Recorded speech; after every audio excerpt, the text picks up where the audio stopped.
खैर मकदम है आप सभी का बिग बुलेटिन में आपके साथ मैं हूं समीर अब्बास। इलेक्ट्रॉनिक वोटिंग मशीनों में फर्जीवाड़े के सवाल पर चुनाव आयोग ने आज दिल्ली के कॉन्स्टिट्यूशन क्लब में तमाम राजनीतिक दलों के नेताओं के साथ मीटिंग की। मीटिंग के बाद आयोग ने आम आदमी पार्टी की ईवीएम हैक करके दिखाने की चुनौती स्वीकार करते हुए कहा कि हैकिंग को चुनौती देने के लिए मई के आखिर में तारीख तय कर दी जाएगी। तब आपको यह साबित करना होगा कि चुनाव आयोग की ईवीएम में कोई टैंपरिंग हो सकती है या नहीं। अब यह साबित कैसे किया जाएगा, इसको लेकर शंका आशंका लगातार बनी हुई है, क्योंकि यह कह दिया गया है कि आपको ईवीएम को खोलने की परमिशन नहीं मिलेगी। अब खोलने की परमिशन नहीं मिलेगी तो इसे हैक कैसे किया जाएगा, उन संभावनाओं का क्या होगा, इसको लेकर बहुत तरह के सवाल हैं। बहरहाल बैठक में चुनाव आयोग के टेक्नीशियंस ने असली ईवीएम का डेमो करके भी दिखाया कि यह किस कदर सेफ और टैंपर प्रूफ है। दरअसल 5 राज्यों में असेंबली इलेक्शन के बाद बीएसपी, आम आदमी पार्टी और कांग्रेस समेत 16 ऑपोजिशन पार्टियों ने ईवीएम में छेड़छाड़ की शिकायत इलेक्शन कमीशन से की थी। आज भी तमाम दलों ने ईसी से चुनाव के लिए वापस बैलेट पेपर वाले सिस्टम पर लौटने की अपील की, लेकिन चुनाव आयोग ने यह साफ कर दिया है कि ऐसा मुमकिन नहीं है। इतना जरूर तय हो गया है कि 2019 के आम चुनावों से पहले सभी ईवीएम्स में वीवीपैट सिस्टम लगा दिया जाएगा, क्योंकि उसके लिए जरूरी 3000 करोड़ का फंड आयोग को केंद्र सरकार से मिल चुका है।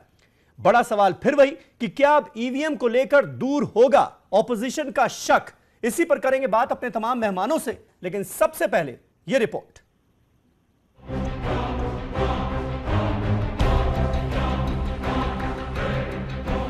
ईवीएम तनाजे पर इलेक्शन कमीशन ने छेड़छाड़ का दावा करने वाली पार्टियों को चैलेंज किया है।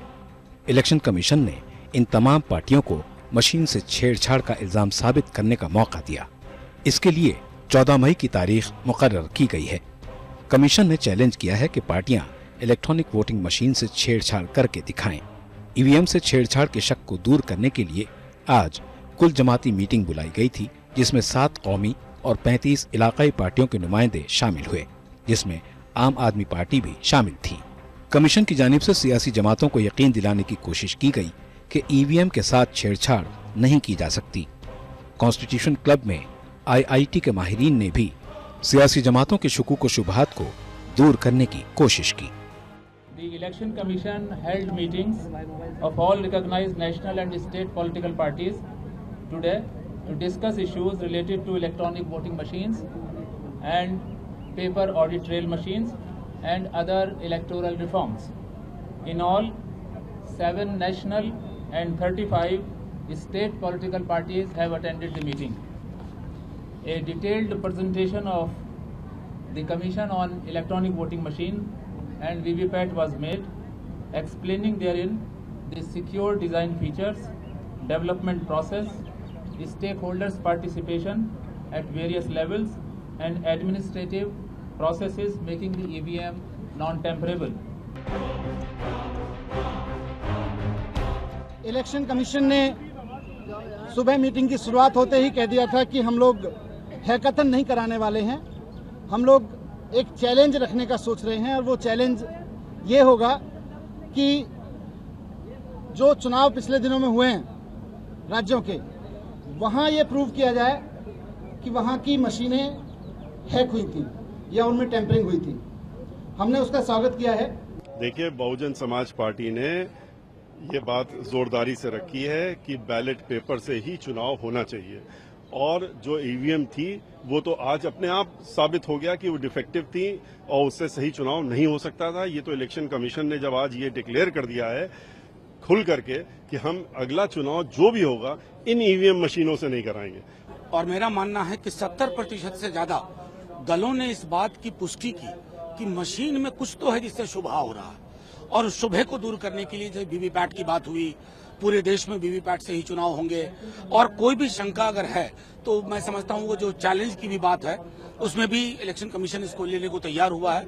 अगर ये हैक और मैनिपुलेट हो सकता है तो वो सार्थक तरीके से इसके लिए तैयार है। हमने अपनी ओर से उनसे कहा कि मशीन और जिंदा कौम के बीच में चुनना हो तो जिंदा कौम को चुनो। शुरुआत में ही इलेक्शन कमीशन ने कहा कि आगे जो भी चुनाव होंगे वो पेपर ट्रेल के जरिए होंगे, और उनके एक्सपर्ट्स ने एक प्रेजेंटेशन दिया था कि जो इल्जाम लगाए गए ये सारे ऐसा नहीं किया जा सकता है। उन्होंने अपनी तरफ से पूरे डिटेल में प्रेजेंटेशन दिया। ख्याल रहे कि आम आदमी पार्टी के लीडर सौरभ भारद्वाज ने दिल्ली असेंबली में ईवीएम की तरह एक गैजेट के जरिए ये बताने की कोशिश की थी कि इसमें छेड़छाड़ मुमकिन है और इसका लाइव डेमो भी दिखाया था। इसके बाद से ईवीएम पर सियासी पार्टियों का भरोसा मजीद कम हो गया था।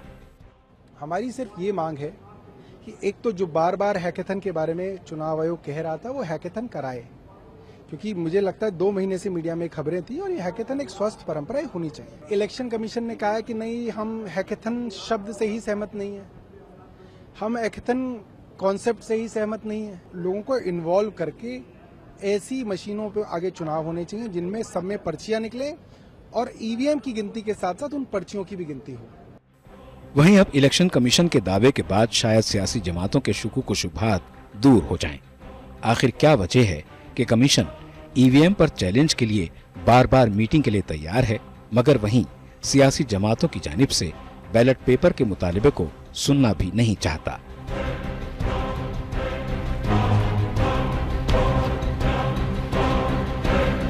Bureau report, ETV news. तो क्या विपक्ष की शंका आशंका ईवीएम को लेकर अब दूर होगी? चुनाव आयोग के मौजूदा रुख को देखते हुए क्या कहा जा सकता है, यह हमारा आज का सवाल। तमाम खास मेहमान हमारे साथ जुड़ चुके हैं। हमारे साथ गोपाल कृष्ण अग्रवाल साहब मौजूद हैं, नेशनल स्पोक्स पर्सन हैं भारतीय जनता पार्टी के। राजकुमार भाटी साहब सीनियर लीडर समाजवादी पार्टी के स्टूडियो में मेरे साथ मौजूद हैं। आम आदमी पार्टी की स्पोक्स पर्सन ऋचा पांडे हमारे साथ मौजूद हैं दिल्ली से। शहजाद पूनावाला कांग्रेस के लीडर हमारे साथ स्टूडियो में ही मौजूद हैं। चांद गोयल साहब जो कि फॉर्मर चीफ सेक्रेटरी हैं इलेक्शन कमीशन के, वो हमारे साथ बातचीत के लिए मौजूद हैं, एक्सपर्ट कमेंट के लिए मौजूद हैं। और आरजेडी का रुख रखने के लिए आरजेडी के एमएलए राहुल तिवारी साहब मौजूद हैं, हमारे साथ इस डिबेट का हिस्सा हैं, सीधे पटना से वो हमारे साथ जुड़े हुए हैं। गोपाल कृष्ण अग्रवाल साहब, पहला सवाल आपसे। बात हो रही थी हैकेथॉन की, कहा यह जा रहा था कि इलेक्शन कमीशन, और इस तरह की लगातार खबरें भी आई कि इलेक्शन कमीशन इस बात की इजाजत देगा कि ईवीएम को हैक करके दिखाया जाए, क्योंकि लगातार तमाम पार्टियों की तरफ से और खासतौर पर आम आदमी पार्टी की तरफ से तो बाकायदा विधानसभा में डेमो देकर दिखाया भी गया और इस पूरे देश की जनता के मन में यह शक पैदा कर दिया गया कि भाई ईवीएम में कुछ गड़बड़ी हो सकती है। अब वो शंका दूर कैसे किए जाए, इसके लिए इलेक्शन कमीशन हैक करने की चुनौती देगा, मशीनें रख दी जाएंगी और कहा जाएगा कि भाई आप हैक करके दिखाइए। लेकिन अब उसकी संभावना लग नहीं रही कि ऐसा होने जा रहा है, तो यह शंका दूर कैसे होगी?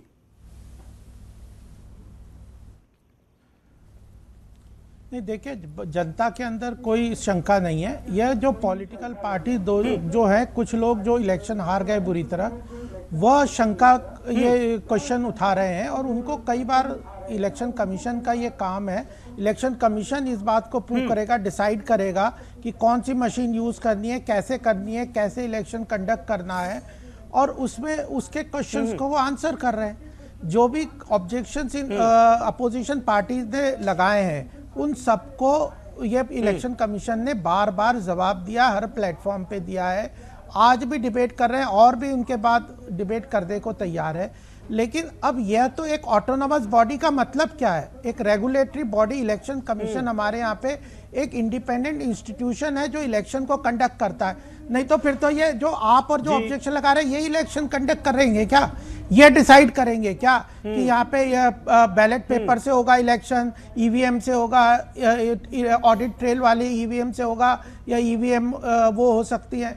यह तो टेक्निकल इशू है। यह technical issue free and fair conduct करने के लिए नहीं, अग्रवाल साहब, टेक्निकल इशू है। हाँ, अपना टेक्निकल इशू है, ये बात लगातार कही जाती रही है। इलेक्शन कमीशन की तरफ से हैक नहीं किया जा सकता इसे, लेकिन 2009 में आप ही की पार्टी ने सवाल उठाए थे ना, तभी तो जनता ने जाना था ये बात, वरना तो सब इसे टेम्पर प्रूफ ही मानते थे। लेकिन शक तो आपकी पार्टी की तरफ से सबसे पहले खड़ा किया गया 2009 में, और अब तो बाकायदा विधानसभा में डेमो दिया जा रहा है। एक विधायक, एक रूलिंग पार्टी की तरफ से बार बार यह स्टेटमेंट दिया जा रहा है, तो जनता के मन में शक कैसे नहीं आएगा? अब शक है तो वो दूर होना चाहिए। नहीं, देखिए 2009 से आज 2017 है, 8 साल हम आ गए हैं, और उसके बाद हम इतना आगे बढ़ चुके हैं ईवीएम में। आज इतने बड़े इलेक्शंस इतने जगह से होते हैं, और उस प्रोसेस को ठीक है, मैं समझ गया आपका पॉइंट। ऋचा पांडे हमारे साथ मौजूद हैं।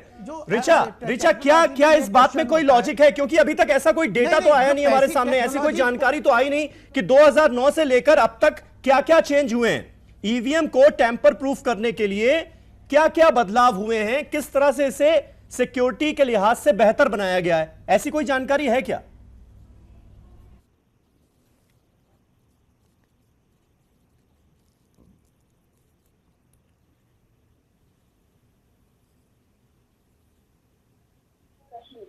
अभी हमारे मित्र अग्रवाल साहब ने कहा कि कौन कह रहा है, जनता नहीं कह रही है। मैं ये कहना चाहूंगी कि अगर आप कौन कह रहा है, जनता नहीं कह रही है, मैं ये कहना चाहूंगी कि वोट बैंक है देश में, तो उसके अलावा जितने वोट बैंक है उसके मन में शंका है। तो उसके मन में अगर शंका है, वो वोटर है, वो लोकतंत्र का हिस्सा है। आज मैं यहाँ पार्टी की तरफ से ना भी बोलूं, मैं एक वोट हूं इस देश का। अगर मेरा वोट शंका हो रही है तो हैकाथॉन कराने में क्या दिक्कत है? और अगर हम गड़बड़ियों की संभावनाओं से अब नकारते रहेंगे कि गड़बड़ी हो ही नहीं सकती है, तो क्या हम कौन से पैराडाइज लॉस्ट में रह रहे हैं? तो एक प्रश्न यह उठता है कि अगर गड़बड़ी की संभावना को नकार, तो फिर हम किस इलेक्टोरल रिफॉर्म की बात करते हैं? हम तो ये कह रहे हैं वीवीपीएटी आप टैली करके भी देख लीजिए, 2-3 छोटी-छोटी चीजें मांगी और टैली करके भी देख लीजिए, 2-3 छोटी-छोटी चीजें मांगी और हैकाथॉन की जो रिक्वेस्ट है, इलेक्शन कमीशन लास्ट मोमेंट पे उससे विड्रॉ कर रहा है, पीछे जा रहा है। क्यों इतना कॉन्फिडेंस हमको अपने लोकतंत्र पे नहीं है? और इलेक्शन कमीशन एक इंडिपेंडेंट बॉडी है, उसका ये भी काम है कि हमारा और आपका और इनका जो इलेक्शन के ऊपर जो हमारा विश्वास है, मैं समझ रहा हूँ आपकी बात, लेकिन रिचा एक सवाल यह भी है ना कि वीवीपैट सिस्टम जिसकी बात की गई थी 2013 में, जो सुप्रीम कोर्ट का ऑर्डर था, अभी तो यही लटका हुआ था। लगातार जो चुनाव आयोग है वो केंद्र सरकार को लिख रहा था कि भाई फंड दो। अब ये फंड मिल गया है। कहा यह भी गया है कि भाई 2019 के आम चुनाव से पहले वीवीपैट सिस्टम सारी ईवीएम्स में लग जाएगा। तो क्या ये तब भी आप नहीं मानेंगे कि फिर भी फुल प्रूफ सिस्टम होगा? ये देखिए, इलेक्टोरल रिफॉर्म एक इवोल्यूशनरी प्रोसेस है। ये बहुत अच्छी बात है कि आज अनाउंस भी किया और पहले भी बोला है, और सेंटर ने भी पैसे दे दिए हैं, एलोकेट कर दिए, बहुत देर से दिया, और हम लोगों जैसे बहुत सारे लोगों के चीखने चिल्लाने के बाद ये सब हुआ है। तो हमारे देश है, हमारा चुनाव है, हमारा वोट है, हमारा कॉन्फिडेंस है। तो हम जब तक पुश नहीं करेंगे, हमें तो यही समझ आ रहा है कि जब तक हम पुश नहीं करेंगे थोड़ा सा भी रिफॉर्म नहीं होगा। हमने पुश किया तो एक रिफॉर्म का एक स्टेप आया, 2013 में तो नहीं। ठीक है, आपकी आवाज में थोड़ी सी प्रॉब्लम हो रही है शहजाद। एक बड़ा सवाल यह है कि भाई अभी तक जून 2014 से लेकर इलेक्शन कमीशन ने 11 बार रिमाइंडर केंद्र सरकार के पास भेजे थे, लेकिन अब वो 3173 करोड़ रुपए का जो फंड था वीवीपैट सिस्टम लागू करने के लिए, वो अब मिल गया है। कहा यह जा रहा है कि भाई अब सब में वीवीपैट सिस्टम भी लग जाएगा। तो अब क्या दिक्कत है? ये एक सवाल जनता के मन में है। मुझे लगता है इसका जवाब देना चाहिए कि अब किस बात को लेकर शक हो रहा है। दो बुनियादी चीजें हैं, आज की मीटिंग में क्या हुआ और ये वीवीपैट वाला जो सिस्टम है। वीवीपैट का ऑर्डर 2013 सुप्रीम कोर्ट में आया था। आपकी तथाकथित स्वाधीन इलेक्शन कमीशन, जिसको आप स्वाधीन मानते हो, जब तक कि सरकार ने 3000 करोड़ नहीं दिए तब तक वो हाथ पे हाथ धरे रही। उसने पेपर बैलेट पे चुनाव करने की प्रक्रिया नहीं की। 4 साल निकल गए, कितने चुनाव में कितनी धांधलियां हुई ये तो भगवान जाने, अल्लाह जाने। और 2000 जब सरकार की मेहरबानी हुई तब जाके वीवीपैट बन रहा है। अब वीवीपैट बनने से सारी चीजें सुलझ जाएगी? नहीं, वीवीपैट भी एक मशीन है, उसको भी हैक किया जा सकता है कि तब जो है वही स्लिप निकले और अंदर जो वोट पड़ रहा है वो कुछ और हो। आज की मीटिंग में क्या हुआ? आज की मीटिंग का मकसद ये था कि हैकाथॉन की डेट बताई जाए। हैकाथॉन मतलब मशीन को खोलने की इजाजत, उसमें अपना सॉफ्टवेयर डालने की इजाजत, पूरे मशीन को मैनिपुलेट करने की इजाजत। क्यों? इसके लिए 3 कारण है, मैं आपको बताता हूं। ये मशीन बनाती है 2 सरकारी कंपनी, BEL और ECIL। ठीक है, ECIL इनकी जो कंपनी बनाती है, जो चिप आती है, वो चिप भारत में नहीं बनती, वो जापान से बनती है। इलेक्शन कमीशन ने हमको कहा है कि हम लोग इस चिप में क्या सॉफ्टवेयर डल के आता है हमको नहीं पता। हमने दिया है जापानीज को कुछ सॉफ्टवेयर, वो डल के आता है। सॉफ्टवेयर क्या है नहीं पता। उन्होंने शायद सॉफ्टवेयर दिया होगा समीर अब्बास, वो सॉफ्टवेयर आ रहा है भाटी। हमको नहीं पता, उनको नहीं पता, इसलिए हम कह रहे थे। और हमारी मशीनें नमीबिया जा रही है, मॉरिशस जा रही है इलेक्शन कराने, यह अंतरराष्ट्रीय मामला है। तो हमने कहा कि आज आप हमारे को डेट दे दो, हमारे टेक्नीशियन, हमारे IIT इंजीनियर, हमारे सौरभ भारद्वाज जैसे विधायक जो इंजीनियरिंग छोड़ के यहाँ आ गए, या बाहर के लोग आए, मशीन को खोले, छेड़े और उसको बता दे कि वो हो सकता है नहीं हो सकता। पहले तो उन्होंने मीडिया में कहा कराएंगे, अब पीछे हट गए। क्यों पीछे हटे? देखिए, ये किसी डेमो विधायक असेंबली में डेमो को मत लीजिए आप। भिंड और धौलपुर में जो डेमो दिया ना इन लोगों ने, गलती होती है तो सिर्फ भाजपा के नाम पे क्यों निकलता है भैया? और किसी की गलती नहीं होती, कांग्रेस के नाम से नहीं निकलता, समाजवादी के नाम से निकलता, और बाकी सब छोड़ो। ये कह रहे हैं ना गोपाल कृष्ण अग्रवाल बहुत पानी बह गया। 2014 में 3 बुनियादी चीज से जीवीएल राव ने, जो इनके प्रवक्ता हैं, इन्होंने रखी। इन्होंने पहली बात रखी, इन्होंने नहीं, उन्होंने 3 जायज मांगे रखी। उन्होंने कहा कि ये मशीन है, इसको ठीक कौन करता है? इनको ठीक करने वाले कर्मचारी, 2009 की बात है, तो पता ही नहीं कैसे करना है। इनको करने वाले, ठीक करने वाले लोग बाहर के कॉन्ट्रैक्चुअल बेसिस पे। क्या आज वो बंद हो चुका है? ये मशीनें लाने जाने का काम प्राइवेट लोग कर रहे, क्या वो आज बंद हो चुका है? अरे जीवीएल राव की 2014 की बातें तो कम से कम उसको तरजीह दे दो। हम तो झूठे हैं, हम तो लूजर हैं। आप अपने विनर जीवीएल राव की बातें का क्या है? उन्होंने जो बातें रखी थी वो हो गई क्या? ठीक है भाटी साहब, लेकिन ये जो समाजवादी पार्टी की तरफ से या आरजेडी की तरफ से ये कहा जा रहा है कि भाई बैलेट पेपर सिस्टम पर लौटना होगा, तो इससे तो अब देश और पीछे जाएगा ना। इसी सिस्टम को सुधारने की बात करनी चाहिए। अब जो ये वीवीपैट सिस्टम लागू हो रहा है, इससे एक कदम हम आगे तो बढ़े हैं। देखिए, पहली बात तो ये कहना ही गलत है कि बैलेट पेपर से अगर चुनाव होगा तो देश पीछे चला जाएगा। चुनाव निष्पक्ष होने चाहिए, ईमानदारी से होने चाहिए, पारदर्शी होने चाहिए। वो मशीन से होते हैं या पेपर से होते हैं, इससे कोई फर्क पड़ने वाला नहीं है। देश जब पीछे जाएगा जब बेईमानी से चुनाव होंगे और बेईमानी से सरकारें बनेंगी। जब एक चीज पे संदेह पैदा हो गया है, और देखिए ये जो बार बार कह रहे हैं कि इसमें कुछ हो ही नहीं सकता, संभव ही नहीं है, मशीन हैक हो ही नहीं सकती। दुनिया में कोई मशीन ऐसी नहीं है जो फुल प्रूफ हो। जब टाइटन बनाया गया था, टाइटैनिक जहाज, तो ये दावा किया था उसके इंजीनियरों ने कि ये कभी इसकी दुर्घटना नहीं होगी। ये इतनी टेक्नोलॉजी, अच्छी टेक्नोलॉजी से बनाया गया है कि कभी दुर्घटनाग्रस्त नहीं होगा। पहली विजिट में ही वो टाइटैनिक सब जानते हैं कि दुर्घटनाग्रस्त हुआ और उसमें कितने लोग मारे गए। तो ये कहना, मैं 20 साल से चुनाव में सक्रिय हूं जी। किसी चुनाव में खुद लड़ता हूं, किसी में दूसरे को लड़ाता हूं, और मेरी जिम्मेदारी होती है बूथों पे घूमने की, देखने की। हमारे पास सुबह 7:30 बजे से फोन आने शुरू हो जाते हैं कि साहब हमारे बूथ पे मशीन चालू नहीं हो रही, हमारे बूथ पे मशीन गलत रिजल्ट दे रही है। फिर हम मजिस्ट्रेट, जो जोनल मजिस्ट्रेट होते हैं, उनको फोन करते हैं, डीएम को फोन करते हैं, वो जा के मशीन चेंज कराते हैं। अगर ये मशीन इतनी फुल प्रूफ है तो क्यों मशीनें बदली जाती हैं? वीवीपैट क्यों होता है? क्यों? और ये वीवीपैट जो कह रहे हैं, वीवीपैट में क्या गारंटी? इन तमाम चीजों की शिकायतें आप लोगों को पहले करानी चाहिए थी ना। ये हार के बाद ही ये सारी चीजें क्यों याद आती हैं? ये रूलिंग पार्टी पूछती है ना। देखिए, ये रूलिंग पार्टी का घमंड बोलता है, और उनके जो दिल का एक जुनून है वो बोलता है। इन्हें लोकतंत्र में आस्था नहीं है। लोकतंत्र जो है लोकलाज से चलता है, और अगर जनता किसी चीज पे संदेह है, जनता को ईमानदार होना ही जरूरी नहीं है, ईमानदार दिखना भी जरूरी है। ठीक है, ईमानदारी पारदर्शिता के साथ होनी चाहिए। ठीक है। राहुल तिवारी हमारे साथ मौजूद है। राहुल जी, क्या इस बात का जवाब आप देंगे? जैसे दिल्ली में भी हमने देखा, आम आदमी पार्टी 67 सीटें जब जीतती है तब इसका मुद्दा नहीं उठता। समाजवादी पार्टी के अखिलेश यादव जब पिछली बार चुनाव जीतते हैं तब इसका मुद्दा नहीं उठता। लेकिन आज ये तमाम पार्टियां, जिसमें आपकी पार्टी भी शामिल है, ये मुद्दा उठा रही है कि नहीं भाई, ईवीएम सब गड़बड़ कर रही है, इसको ठीक होना चाहिए, दुरुस्त होना चाहिए और बैलेट पेपर सिस्टम पर वापस लौट लेना चाहिए।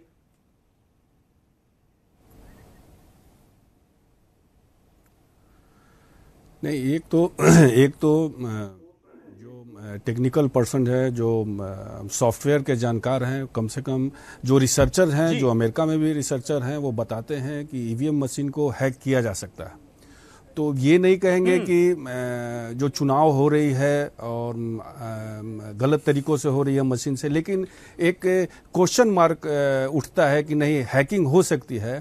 तो इसकी इलेक्शन कमीशन जो है, इसको जनता के बीच में ये प्रस्तुत करना चाहिए कि नहीं, ये मशीन जो है कोई हैकिंग नहीं हो सकता, इससे कोई छेड़छाड़ नहीं की जा सकती। ये तो उनको पब्लिक के बीच में इस मशीन के बारे में बताना ही होगा। और जहां तक जो सवाल है आपके नेता लालू यादव कह रहे हैं मैनुअली अगर वोटिंग होगा तो हम ये दरअसल बहुत बड़ा घपला है। यूरोप किस तरह का घपला है, यही बताइए ना आप। क्या लग रहा है आपको, कैसे घपला हो बिल्कुल, रहा है? ये तो कई यूरोपियन कंट्री में भी कई, मेरी बात सुन लीजिए, यूरोपियन कंट्री में भी कई जगह मशीन पे छेड़छाड़ की संभावना रहती है, हमेशा इल्जाम लगता है इसके ऊपर। तो मेरे समझ से इसको और पारदर्शिता होनी चाहिए। आज कुछ गड़बड़ी नहीं है तो आज नया टेक्नोलॉजी की बात क्यों हो रही है कि नहीं उसमें एक सिस्टम लाया जाए जिससे पेपर निकला जाए? कुछ गड़बड़ी है तभी ना इसको सुधारने की बात आगे चल रही है। तो इसको इलेक्शन कमीशन पार्टियों को बुला देते हैं कि आप प्रूफ कीजिए कि इसमें हैकिंग हो सकती है कि नहीं, तो हम लोग कैसे प्रूफ कर सकते हैं? कोई सॉफ्टवेयर वाले होंगे तो टेक्निकल पर्सन होंगे, वो ना उनके सामने जाके उन सॉफ्टवेयर इंजीनियर के सामने ये दलील देना चाहिए कि नहीं हो सकता है। ये तो खुद ही मान रहे हैं कि इसमें छेड़छाड़ की जा सकती है, इसके चलते चीफ सेक्रेटरी रह चुके हैं इलेक्शन कमीशन में, सुनिएगा उनकी बात। राहुल जी आप भी, गोयल साहब मैं आपसे जानना चाहूंगा, जब इतनी शंकाएं आशंकाएं हैं, तमाम पार्टियां, कोई एक पार्टी नहीं, तमाम पार्टियां एकजुट होकर चुनाव आयोग से शिकायत कर रही हैं, मन में तरह की शंका है, देश की जो जनता है उसके मन में भी अब सवाल उठने लगे कि भाई ये हो क्या रहा है, अब तक क्या हो रहा था और क्या होने वाला है। तो ऐसे में जो हैकेथॉन की बात हो रही थी उसके लिए क्यों नहीं तैयार हो रहा है इलेक्शन कमीशन? इसकी इजाजत क्यों नहीं दी जा रही है कि ठीक है आप अपने टेक्नीशियंस को ले आइए और दम है, हिम्मत है तो हैक करके दिखा दीजिए?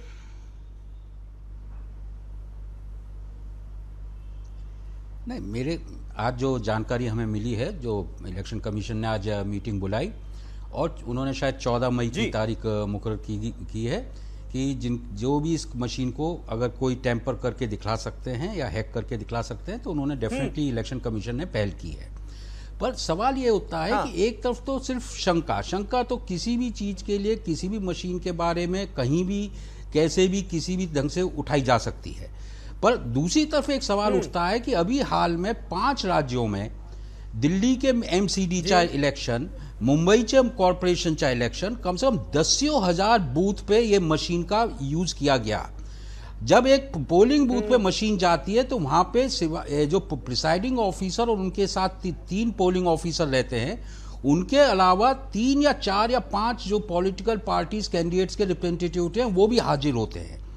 मॉर्निंग में उसका पूरा मॉक पोल किया जाता है, मॉक काउंटिंग की प्रोसीजर दिखलाया जाता है। हमें अगर ये बताया जाए कि कहीं से भी एक भी पॉलिटिकल कैंडिडेट्स का, किसी का भी ऐसी कोई अभी तक ऐसी कोई रिपोर्ट आई है कि जिसमें ये कहा कि साहब जो पोलिंग बूथ के वक्त वो मॉक पोलिंग होती है, ये सारी बातें तो होती आई हैं, लेकिन अब आप देखिए ना, अब तो ये कहा जा रहा है ना, सौरभ भारद्वाज ने विधानसभा में क्या करके दिखाया, उन्होंने कहा कि एक आम वोटर भी बीजेपी से जिसका ताल्लुक होगा वो आकर ये काम कर सकता है, सिक्योरिटी कोड डाले और उसके बाद जितने भी वोट्स हैं वो सब बीजेपी के खाते में चले जाएंगे। तो अब बात तो आगे बढ़ गई ना। देखिए, इसलिए क्या ये जरूरत नहीं है कि इलेक्शन कमीशन हैकेथॉन की इजाजत दे दे? टाइम दीजिए गोयल साहब, मैं आपको थोड़ा सा करेक्ट कर दूं यहां पर। इलेक्शन कमीशन ने ये हैक करने की परमिशन नहीं दी है। उन्होंने कहा है कि आपको मशीनें तो दे दी जाएंगी, एक विद डेटा एक विदाउट डेटा, लेकिन हैक करने की परमिशन नहीं होगी एक तरह से, क्योंकि उसको खोलने की परमिशन ही नहीं होगी। तो फिर कैसे कोई करके दिखाएगा टेक्नीशियन?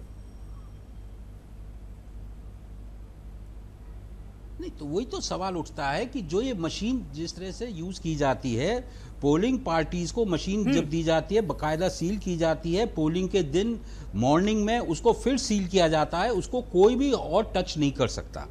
और ये भी जहां तक बात है, महाराष्ट्र इलेक्शन कमीशन ने जो मशीन बनवाई है ECIL से, उसके अंदर जो चिप, अभी एक पैनलिस्ट ने एक सवाल उठाया कि जापान से जो कोड आता है, जो प्रोग्रामिंग होके चिप आती है, हमने इसके ऊपर 3 टेक्निकल एक्सपर्ट्स को, IIT बॉम्बे, पुणे यूनिवर्सिटी के एक्सपर्ट, CMC के, और उनसे पूरा कोडिंग उसका डबल चेक कराया गया। इतना ही नहीं, जो उसमें चिप लगी रहती है, जो उसका कंट्रोलर होता है, उसको बिल्कुल सील किया जाता है, उसको आप टच ही नहीं कर सकते। और मशीन खोलने की किसी ने जरा भी अगर 1 मिलीमीटर भी उसमें कोशिश की तो मशीन अपने आप ऑटो लॉक हो जाती है। जैसे आप फ्रिज का दरवाजा खोलते हैं और लाइट जल जाती है, ऐसे ही मशीन में, जो महाराष्ट्र में इलेक्शन कमीशन मशीन से, आप उस मशीन को जरा भी खोलने की कोशिश करेंगे, मशीन ऑटोमेटिकली लॉक हो जाएगी, फिर वो मशीन यूज नहीं की जा सकती। तो इस तरह के इसमें सब तरह के प्रबंध है। ये हैक इसका करना बिल्कुल मुमकिन नहीं है। और जहां तक ये पेपर ट्रेल की बात आ रही है कि भाई पेपर ट्रेल ये सब इसलिए एक्सेप्ट किए गए कि जिससे जो वोटर है उसको एक कॉन्फिडेंस मिले कि जब वो वोट डाल रहा है तो उसको ये मालूम चले कि भाई मैंने जो वोट डाला है वो जिस कैंडिडेट के लिए, तो उसी कैंडिडेट के लिए मेरे को वोट पड़ी है। ठीक है, गोपाल कृष्ण अग्रवाल साहब, एज अ मतलब रूलिंग पार्टी के रिप्रेजेंटेटिव के तौर पर मैं आपसे ये जानना चाहूंगा, क्या आपकी ये जिम्मेदारी नहीं बनती कि जो सारी विपक्षी पार्टियां हैं वो एकजुट होकर अगर कोई बात कह रही हैं तो उनकी शंकाओं का समाधान हो? क्योंकि ये मुद्दा ऐसा नहीं है कि आज उठा है, ये मुद्दा पहले आपकी पार्टी ने भी उठाया था। इनकी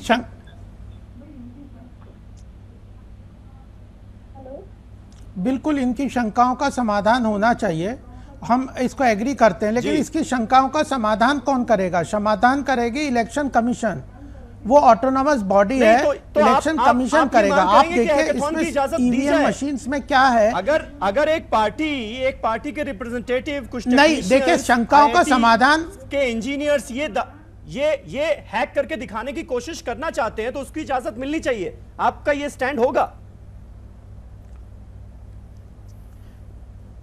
नहीं, देखिए पहली बात कि इस शंकाओं का समाधान कौन करेगा? इलेक्शन कमीशन करेगा, सेंट्रल गवर्नमेंट नहीं करेगी। हम वो उसको डिसीजन लेना है क्या करना है नहीं करना। दूसरी बात, सबसे बड़ा ईवीएम में जरूरी एस्पेक्ट क्या है, हैकिंग को या इसको मिसयूज के लिए।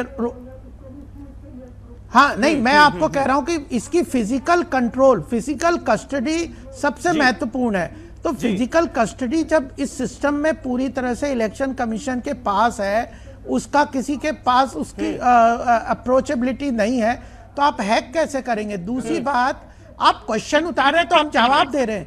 दूसरी बात, इलेक्शन कमीशन ने कहा है कि मशीन सेंट्रलाइज्ड सॉफ्टवेयर से नहीं चलती, इंडिपेंडेंट है हर मशीन।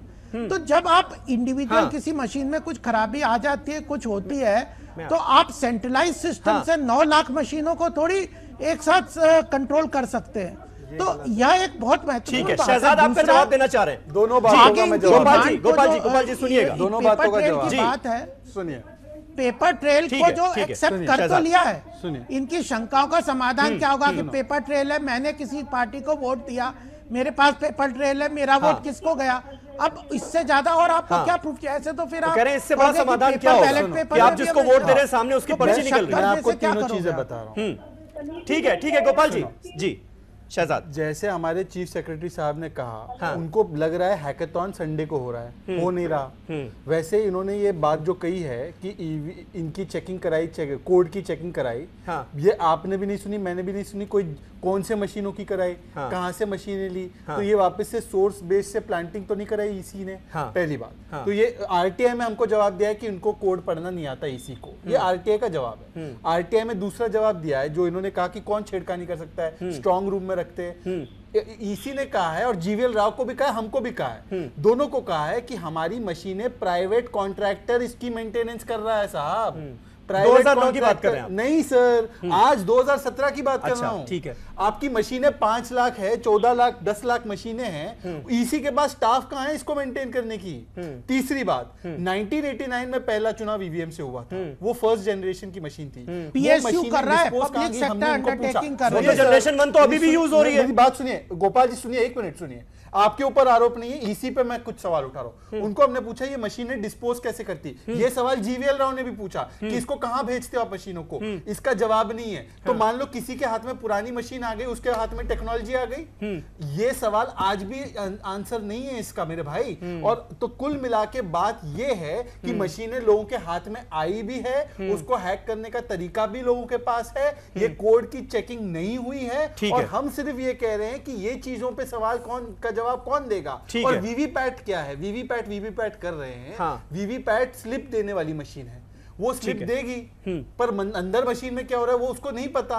और बैलेट पेपर में तो फ्रांस और अमेरिका में भी चुनाव हो रहे हैं, वो हमसे पीछे है। लो तो फिर तो फिजिकल बैलेट पेपर कैसे आप ये कह रहे हैं कि वोटर जिसको वोट देगा, जापान खुद नहीं कर रहा है, जापानी लोग खुद बटन दबा के वोट बैलेट। वो तो रिचा पांडे, मैं आपसे ये जानना चाहूंगा कि जो चुनाव आयोग ने कहा है कि ठीक है भाई अगर गड़बड़ी कोई है तो वो आप दिखाइए, और जहां जहां ये विधानसभा चुनाव हुए थे और गड़बड़ियों के आरोप लगे वो ईवीएम आपके सामने रख दी जाएगी और बटन दबा के आप देखिए, और गड़बड़ी अगर है तो बताइए, इससे कुछ फायदा होगा क्या रिचा? क्योंकि कहा जा रहा है 2 मशीनें रख दी जाएंगी, एक में डेटा होगा और एक विदाउट डेटा होगी। और खोलने की इजाजत लेकिन नहीं मिलेगी। समीर जी, मैं आपके प्रश्न का जवाब दे रही हूँ। यहाँ सबसे पहले बात समझने वाली ये है कि हम एक डेमोक्रेसी का हिस्सा हैं और हम सबको ये पता है कि बहुत सारी बड़ी बड़ी डेमोक्रेसी बर्बाद हो गई क्योंकि वो इवॉल्व नहीं की, क्योंकि इन्होंने रिफॉर्म्स नहीं किए।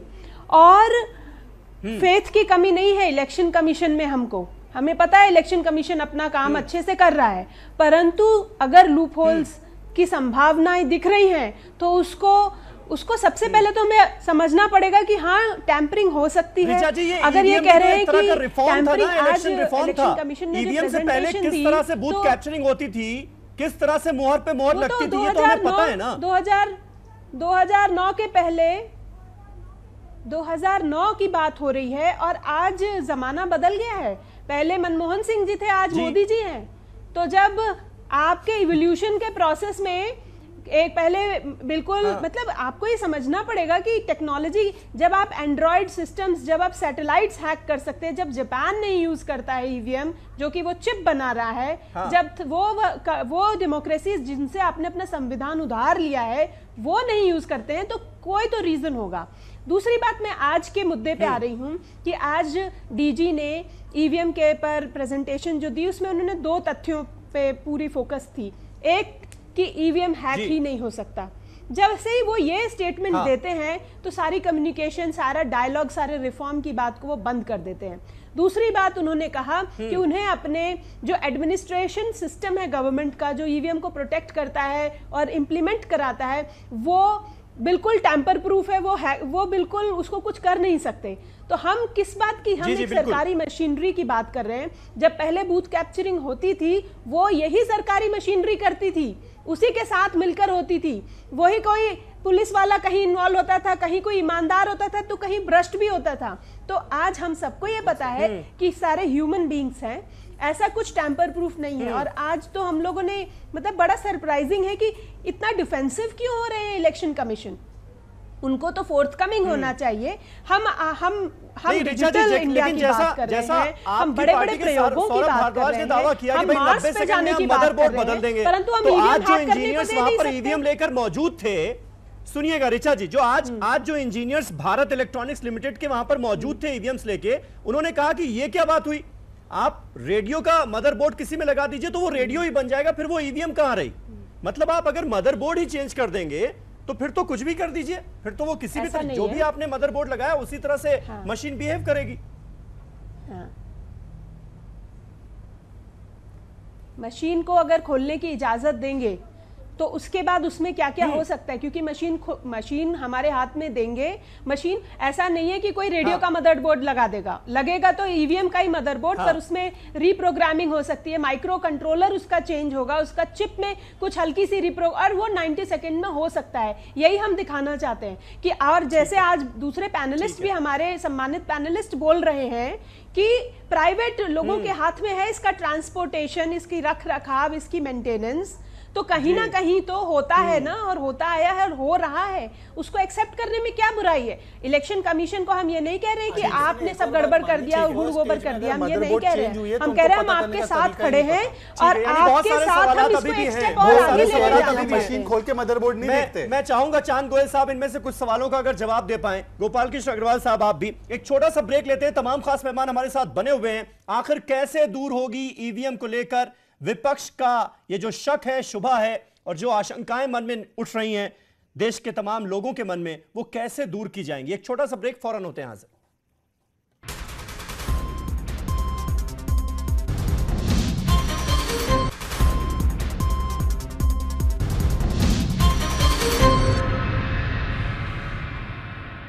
तो ईवीएम्स को लेकर कैसे दूर होगा ऑपोजिशन का शक, यह है हमारा आज का सवाल। तमाम खास मेहमान हमारे साथ बने हुए हैं।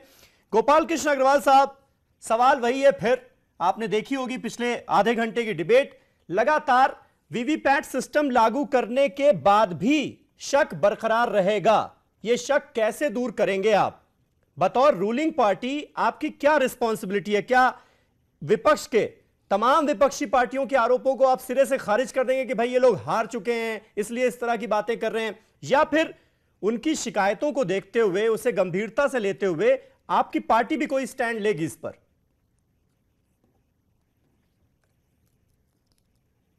हम किसी इनकी आशंकाओं को कोई खारिज नहीं कर रहे सिरे से, पहली बात। दूसरी बात एक आप समझिए कि जो डेमोक्रेसी है, प्रजातंत्र है, वो इंस्टीट्यूशंस पे चलता है, संस्थाओं पे चलता है। उस पर विश्वास नहीं रखेंगे तो संस्थाएं, फिर प्रजातंत्र में ही आपका विश्वास नहीं है। आप कल कहोगे कि पार्लियामेंट में हमें विश्वास नहीं है। अरे इलेक्शन कमीशन जो चुनाव आयोग है अपने आप में एक संस्थागत है, संस्था है, उसके काम पे विश्वास रखिए। तीसरी बात कि इनके जो आशंका है उसको खारिज करने का केंद्र सरकार की जिम्मेदारी नहीं है, वो उसकी जिम्मेदारी इलेक्शन कमीशन की है, चुनाव आयोग की है।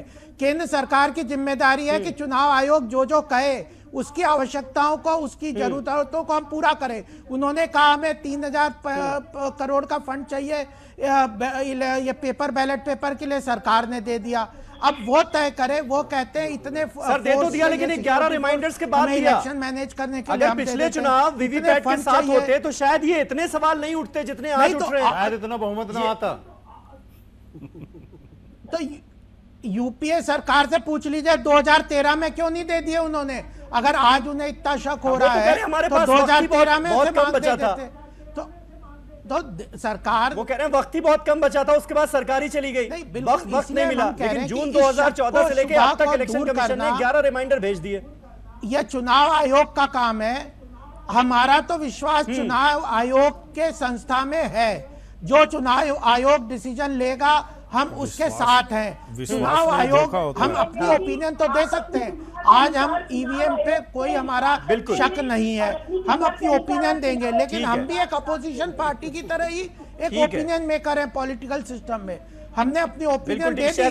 चुनाव आयोग आज आप बीजेपी पर आरोप लगा रहे हैं कि रूलिंग पार्टी की तरह बिहेव कर रही है, सबको हारा हुआ ठहरा रही है। यही काम तो आप भी कर रहे थे ना 2009 में। बेचारे जीवीएल नरसिम्हा राव, किताबें लिख डाली उन्होंने और अदालत के दरवाजा खटखटाते रहे। उस वक्त आप लोग भी ऐसे कर, नहीं जी कुछ भी नहीं है, ईवीएम में कहां गड़बड़ी हो सकती है। बिल्कुल गलत। आपका भी तो रुख यही था ना। बिल्कुल गलत। और 2013 में जब सुप्रीम कोर्ट ने फैसला दिया तब वीवीपैट सिस्टम के लिए आपका भी रुख कुछ ऐसा ही था कि रिमाइंडर भेजते रहो। नहीं, बिल्कुल नहीं। बताइए क्या था? ये कहते हैं कि विश्वास, संस्थाओं में विश्वास होना चाहिए। हाँ, ईवीएम संस्था नहीं है ना।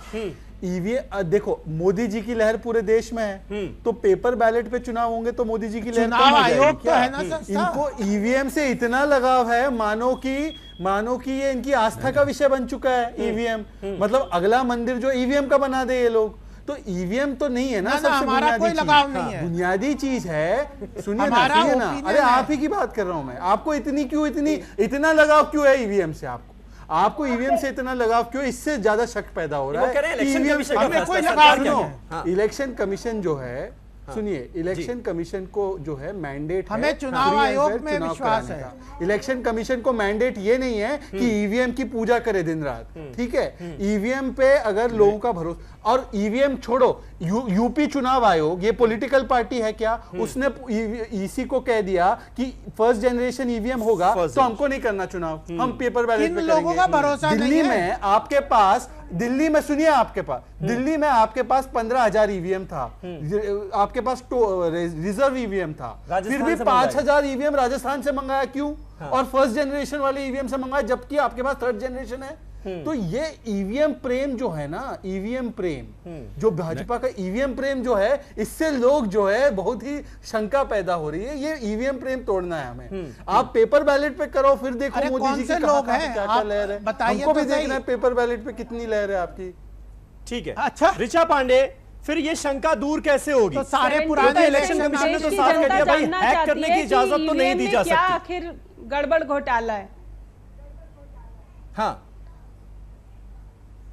क्यों नहीं दी जा सकती हैक करने की इजाजत? लोकतंत्र को पारदर्शी तरीके से एस्टैब्लिश करना यही इलेक्शन कमीशन का काम है। हेलो, जी जी जी बोलिए, आवाज आ रही है मेरी?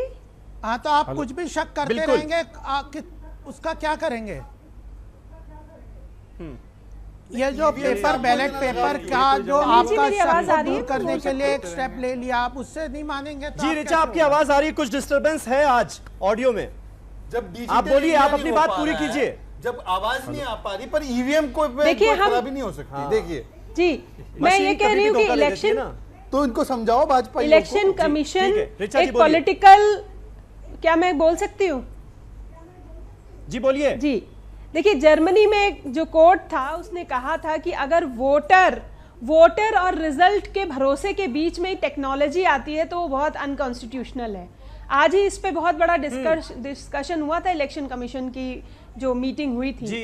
तो यहाँ पर इलेक्शन कमीशन को ये इंश्योर करना पड़ेगा कि मेरे वोट के बीच में और जो रिजल्ट है मेरा उसके बीच का जो भरोसा है, जो आउटकम है, वो टेक्नोलॉजी के ऊपर निर्भर कर रहा है अगर टेक्नोलॉजी खराब हो जाती है। और एक बात और है कि जब हम रिफॉर्म की बात करते हैं तो रिफॉर्म स्टार्ट कहां से होता है? ये इस बात से स्टार्ट होता है कि हम एक्सेप्ट कर रहे हैं कि possibilities of failure are there. अगर ये कह रहे हैं कि ईवीएम मतलब भैया यहाँ तो आकाश में भी ओजोन लेयर में भी छेद हो गए, ये तो एक छोटी सी मशीन है जो कि जापान जो बनाता है वो खुद भी यूज नहीं करता है। तो प्रश्न जब ये उठता है, और पारदर्शी लोकतंत्र को स्थापित करने की जिम्मेदारी है इलेक्शन कमीशन की, और मैं तो चाहूंगी कि हम जैसे लोगों को आप रॉन्ग प्रूफ कर दें कि नहीं भाई देखो ये तो फुल प्रूफ है, उस दिन हमसे ज्यादा खुश कौन होगा। पर जो 30% भाजपा के अगर वोटर्स कह रहे हैं कि नहीं इलेक्शन कमीशन जो कह रहा है वो सत्य वचन है, तो फिर भी 70% देश जो है वो कह रहा है कि नहीं हमें पता, तो हमें हमारे मन में शंका तो अब आ गई है, क्योंकि भिंड में क्या हुआ, नागपुर में क्या हुआ, पूना में क्या हुआ, और भी जगहों पे क्या हुआ, छतरपुर में 250 वोट ज्यादा पड़ गए। जी कौन 70% लोगों ने कहा आप अप्रोक्सीमेशन पे बात कर रही हूँ, आप 40% ले लीजिए। और सबसे बड़ी बात यह है कि आप कह रहे हैं कि आप इलेक्शन कमीशन के प्रवक्ता नहीं है। जो आप अग्रवाल जी, आप इलेक्शन कमीशन के प्रवक्ता नहीं है, पर आज आप उनके प्रवक्ता बन के यहाँ पर बोल रहे हैं। और इलेक्शन कमीशन नहीं, मैं आप जो कह रहे हो कि 70% का विश्वास, सारी पार्टियां जितनी भी पार्टियां सब एक साथ हैं। कह रहे हैं, मैं तो ये पूछ रहा हूं 70% सारी पार्टियां एक साथ हैं। सब आपके खिलाफ है, आप क्या बोल रहे हैं? ठीक है गोपाल जी, आप हवाला दे रहे हो, जवाब ले लीजिए। रिचा कंप्लीट कर लीजिए आप अपनी बात जल्दी से, वक्त बहुत कम बचा। ईवीएम के मुद्दे पे बस 1 मिनट अग्रवाल जी, 1 मिनट। ईवीएम के मुद्दे पे सारी पार्टियां एक हैं और वो जानना चाहती है कि आप हमें हैक क्यों नहीं करने दे रहे हैं। दूसरी बात ये है कि इलेक्शन कमीशन पता नहीं क्यों कभी यूपी में तो कभी दिल्ली में पॉलिटिकल स्टेटमेंट देने लगा है। जब इलेक्शन कमीशन इंडिपेंडेंट बॉडी है तो वो कौन होता है ये कहने वाला कि आप अंतर मंथन कीजिए अपनी पंजाब की हार पे। ये तो बिल्कुल ऐसा लग रहा है बीजेपी का स्पोक्स पर्सन कह रहे हैं। तो आज अग्रवाल जी मुझे ईसी के स्पोक्स पर्सन लगते हैं और ईसी मुझे बीजेपी की स्पोक्स पर्सन लगने लगती है। आप कह रहे वो इंडिपेंडेंट बॉडी है। तो मेरे मन में प्रश्न है, मैं देश की एक नागरिक हूं, यहां पर मैं अगर प्रवक्ता के तौर पे ना भी कहूं तो मैं Richa Pandey Mishra, 1 vote of this country wants to know, तो क्या मेरे वोट की वैल्यू नहीं है? ठीक है, चांद गोयल साहब इसका जवाब दे दीजिए। ये प्रश्न है, बहुत छोटा सा सवाल, हैक करने की इजाजत देने में दिक्कत क्या है?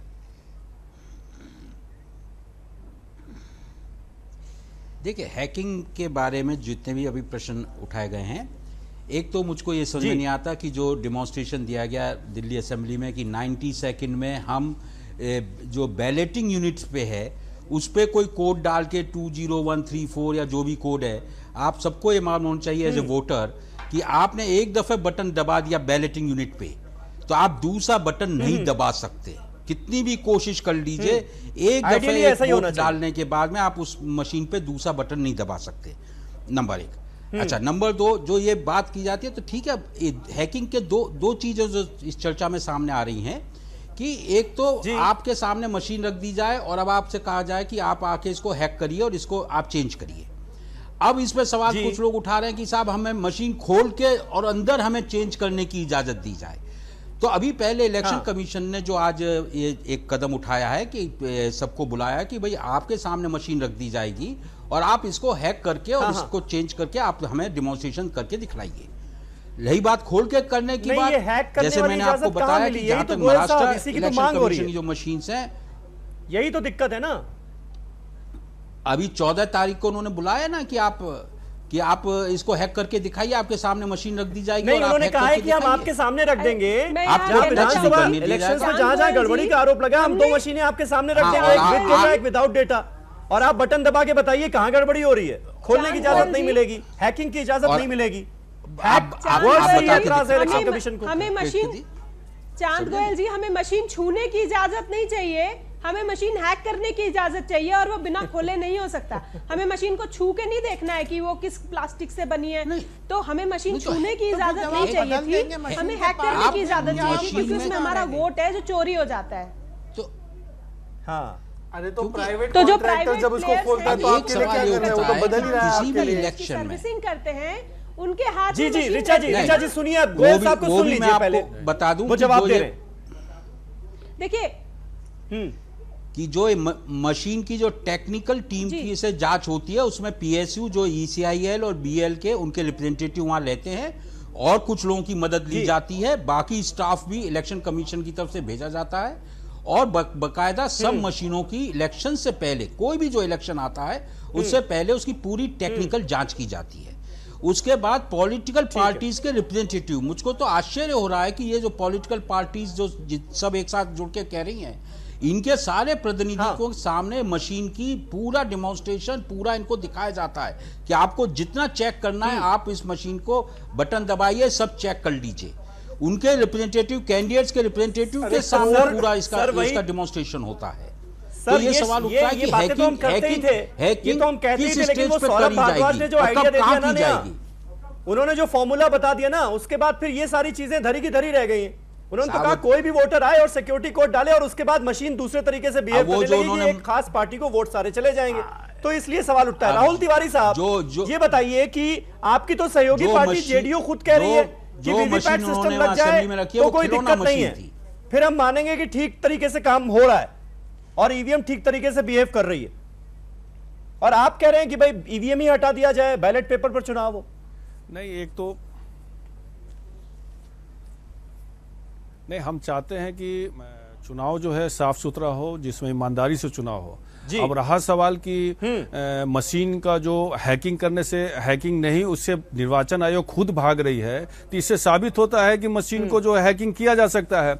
अब इलेक्शन कमीशन के जो लोग हैं और चाह जाए किसी स्टेट में हमको सरकार बदलनी है तो वो करके दिखा सकते हैं। मैं एक चुनाव बताना चाहता हूं, 2010 में जब केजे राव जी जब शीर्ष में इलेक्शन कमीशन के थे तो उन्होंने बिहार में जिस तरह से चुनाव कराया था, उससे एक इलेक्शन कमीशन में भी एक क्वेश्चन मार्क होता है कि उन्होंने जबरदस्ती यहाँ की सरकार को उन्होंने अपने गलत पावर का इस्तेमाल करके यहाँ पे हटा दिया। इसीलिए हमेशा सवालिया निशान जरूर इलेक्शन कमीशन में रहती है। ये लोग अपने पावर का मिसयूज करते हैं। अगर किसी स्टेट में चाह जाएंगे कि अगर उनको ईमानदारी से चुनाव नहीं कराना है तो मशीनी में तब्दीली करके उसी स्टेट में वो मशीन भेज देंगे।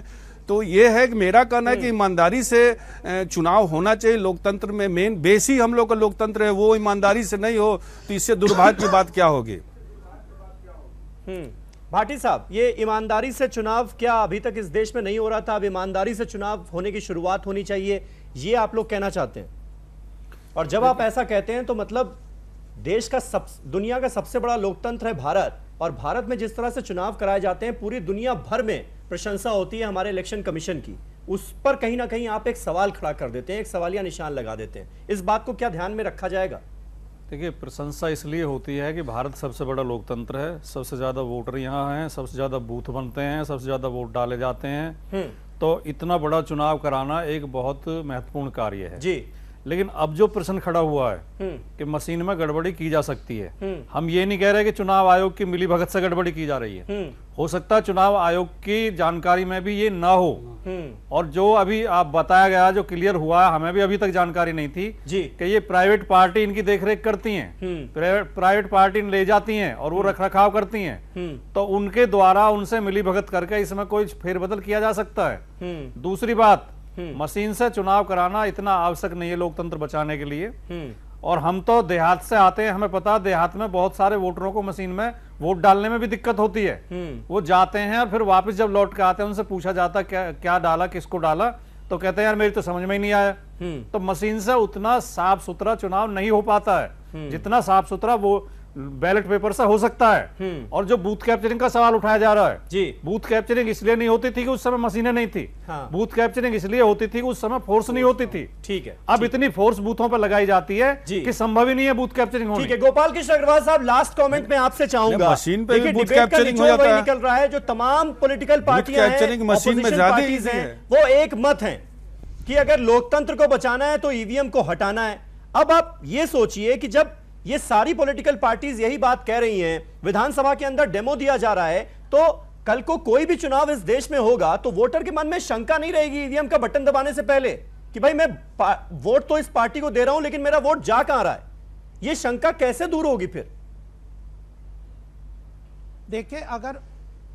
देखिए मैं इंडिविजुअल वोटर भी हूं, अगर मेरे पास पेपर ट्रेल से ऑडिट ट्रेल से आ गया कि मैंने भाजपा को वोट दिया और मेरे सामने वो ऑडिट ट्रेल की स्लिप आ गई जिसमें भाजपा को वोट है, उसके बाद वो मेरे लिए कंक्लूसिव प्रूफ है। तो इंडिविजुअल वोटर के लिए यह बिल्कुल वीवीपैट जो है कंक्लूसिव प्रूफ है। अगर ये पार्टियों को शक है तो ये ईवीएम के बारे में कुछ भी कहते रहें, सर इसका इलेक्शन कमीशन जवाब दे रहा है, इनकी शंकाओं को दूर कर रहा है। आप ये मानना नहीं चाहते, ऐसे भी तो आवाज में आपको पता चल जाता है कि मेरा वोट कहां गया। बातें करना है तो उसका कोई इसका कोई चारा नहीं है। हमें संस्थाओं में प्रजातंत्र की संस्थाओं में विश्वास करके ही चलना पड़ेगा। अगर वो संस्थाओं में विश्वास नहीं है तो प्रजातंत्र पे इनका विश्वास नहीं है, हमारा इतना कहना है। चलिए, बहुत बहुत शुक्रिया गोपाल कृष्ण अग्रवाल साहब हमारे साथ इस बातचीत का हिस्सा बनने के लिए। शहजाद पूनावाला, ऋचा पांडे, भाटी साहब, राहुल तिवारी जी, चांद गोयल जी, आप सबका बहुत बहुत शुक्रिया हमारे साथ इस बहस का हिस्सा बनने के लिए। तो एक सुधार तो हुआ है कि वीवीपैट सिस्टम से अगला आम चुनाव होगा तो थोड़ी तसल्ली ये रहेगी कि वोटर जब वोट देगा तो सामने एक पर्ची निकल जाएगी कि आपका वोट इस पार्टी को गया है। लेकिन ईवीएम को लेकर और तरह के सवाल उठाए जा रहे हैं। उन सवालों के जवाब इलेक्शन कमीशन कैसे देगा ये अभी तक तय नहीं है। उन शंकाओं को दूर कैसे किया जाएगा ये अभी तय नहीं है। बहुत बहुत शुक्रिया आप सभी का। सोमवार को, मंडे को एक नए टॉपिक पर नई डिबेट के साथ हाजिर होऊंगा। तब तक के लिए शब बखैर।